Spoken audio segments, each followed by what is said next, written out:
তারপরে একটু স্টাবলিশ মেয়ে নিজের পায়ে নিজে দাঁড়ায় মাইয়াকে বলে হিজলা ফোড়া বেলে খাইতে পারে না। আল্লাহর কাছে আপনাকে জবাবদেহি করতে হবে। আপনার কারণে সমাজে আজ পরকীয়া বেড়ে গেছে, জেনা বেড়ে গেছে।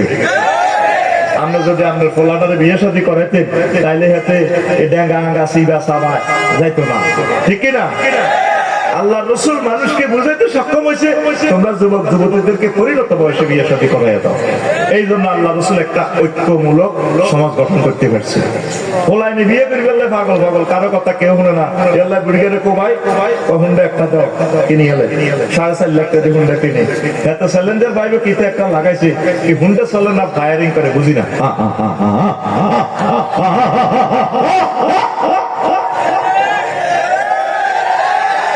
এরকম সিটিং হুন্ডা চালেন না সবুজা বর্তমানে আমার মাহফিলে নাই রে।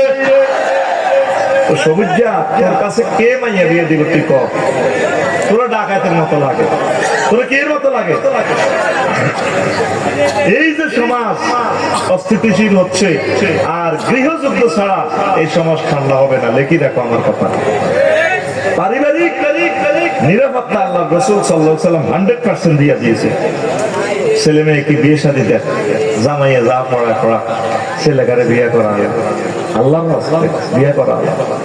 ছেলেরা ফেসবুক ইন্টারনেট সাইট ঠিক দেখতে পারে না, আর ছেলেরা